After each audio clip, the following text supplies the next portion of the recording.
Boa noite, irmãos. Que Deus abençoe cada irmão, cada irmã que está aqui nessa noite. Para nós é um privilégio estar com os irmãos aqui, congregar, para ouvir a palavra de Deus. Essa semana, irmãos, eu estava relembrando do tempo da minha conversão, quando eu aceitei Jesus como meu salvador pessoal pela primeira vez. Com a minha mulher, isso foi por volta de 77. Eu ainda era jovem, talvez com 30 anos, ou pouco menos. Então eu estava na igreja pentecostal, que a minha mulher começou a ir ali, fazer umas visitas, e me convidou um dia para ir.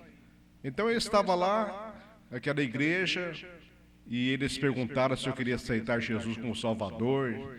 Eu não entendia muitas coisas, eu disse assim para o pregador, né? Obrigado, eu já tenho a minha religião, tudo, né? Eu não entendi o que significava isso, porque religião tinha muitas. Até que um dia que eu estava lá, por outras vezes, quando chegou no fim do culto, que teve o apelo para levantar a mão, eu senti uma emoção tão forte no meu coração, que eu nunca senti aquilo, aquela alegria, aquela satisfação, aquela coisa estranha que eu nunca senti na minha vida. Eu não entendia o que era aquilo. E pela segunda vez também foi a mesma coisa, e a terceira vez eu senti que aquilo era de Deus, porque meu coração saltava de alegria, de prazer, de felicidade. Então eu levantei a mão e aceitei Jesus como meu salvador pessoal. Daquele dia em diante, que eu nunca tinha uma Bíblia na minha mão, não conhecia a Bíblia, eu fui comprar uma Bíblia naquela semana, comecei a estudá-la, examiná-la. Eu não compreendia porque havia tanta religião. Todos falavam em Deus, professavam Deus, tinha a mesma Bíblia. Eu não tinha diversidade de religião, que não havia um entendimento entre o povo que professa ser cristão. Eu fiquei intrigado com aquilo. Meu Deus, como que pode a pessoa professar Deus e não ter não ter um amor pelo outro? Então minha mente ficava confusa, que eu não compreendia essas coisas. Eu perguntava para uma coisa, para outro, pouca informação tinha. Aquilo minha mente foi ficando confusa, porque eu não entendia, porque eu tinha sede de compreender. Eu li a palavra de Deus, o Apocalipse, né? As coisas tão profundas, não se entendia, não se falava. Até que um dia mais para frente, eu conheci uma mensagem que tinha um profeta, William Marron. E naquele dia que eu fui na casa do pastor, que eu já tinha feito uma visita ali, fui na casa dele, ele passou por minhas 7 eras da igreja, os 7 selos. Aí eu compreendi que religiões podem nascer uma todo dia, mas a palavra de Deus é a única verdade que existe. E quando eu comecei a ler as mensagens, os selos, as eras da igreja, eu comecei a compreender, uma voz explicando das religiões, como que vieram formando. Eu senti como tivesse dado um salto muito para frente, irmãos. Eu estava começando a dar os primeiros passinhos, eu já comecei a entender que tinha um profeta para explicar para nós. Aquela passagem que o eunuco estava junto com aquela rainha lá dos etíopes. Então, ele lia o livro, né? Mas não compreendia o profeta Isaías. Até que Deus arrebatou Filipe, pôs junto com o carro dele, caminhando, ele perguntou, entende o que lês? Ele disse, não, senhor. Então ele subiu no carro e explicou para ele o que era aquilo, Isaías 53. Há muita diferença, irmão, você ter um profeta, porque você entende a palavra de Deus. Isso é um privilégio que nós temos hoje, né?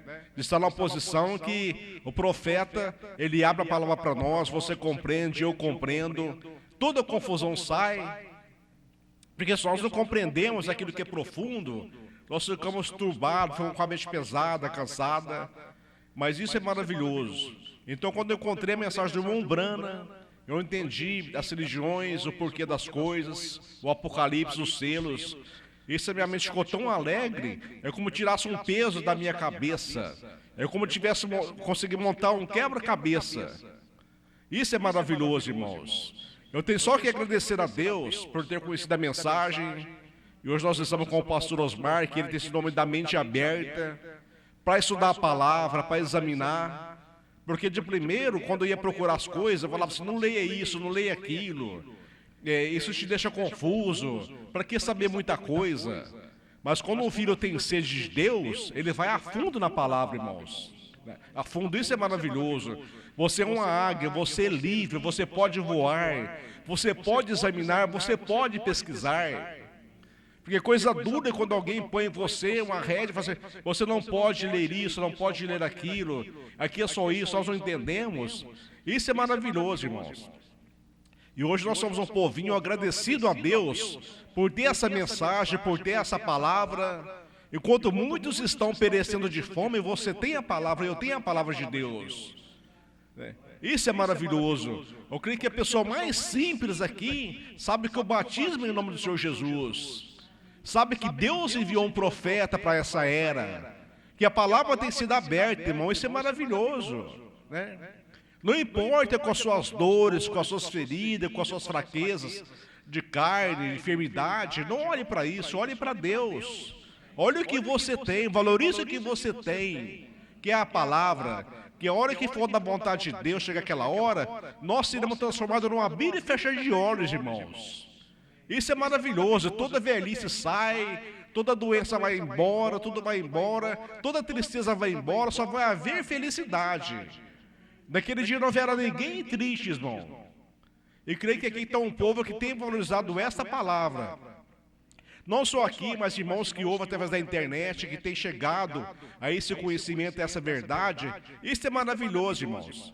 E lembro de primeiro, quando eu comecei na minha conversão, um falava, não saia daqui, fica aqui no seu lugar. Eu falava assim, não, Deus, se Deus tem algo mais, eu quero esse algo mais de Deus. E Deus tem sempre algo mais para você, irmão. Basta você confiar em teu coração aberto. Nós estamos aqui na terceira etapa, e Deus tem muita coisa para você e para mim. Às vezes você não compreende uma coisa hoje, espera, tenha paciência em Deus. Ele te explica. Tem um problema na sua vida, tenha paciência com Deus. Tenha paciência com Deus, que Ele te explique, que Ele te revela, que Ele te mostra a verdade.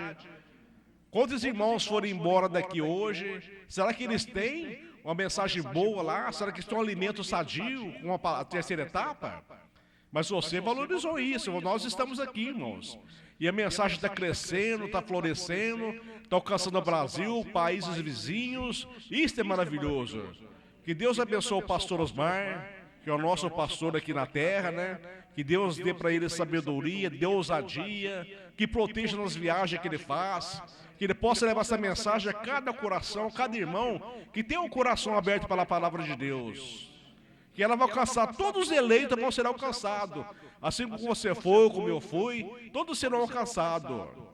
Que Deus abençoe o irmão, abençoe a igreja. E que a palavra dessa noite fala de encontro conosco, irmão, com a sua necessidade. Talvez aqui você não venha para receber uma grande mensagem de cura divina, um grande avivamento, mas é a palavra revelada, que dá fé para vencer. E Deus abençoe a igreja, em nome do Senhor Jesus. Amém. Keila dos Santos Aguiar pede oração. Eu creio que a pessoa que colocou esse pedido aqui, ela deseja que a sua filha seja abençoada, que Deus conceda, irmã, para você, o que você pede para sua filha, conceda essa bênção que você precisa, irmão. Você sabe o que ela precisa, que Deus te abençoe, irmão. Receba a tua bênção, em nome de Jesus. Amém.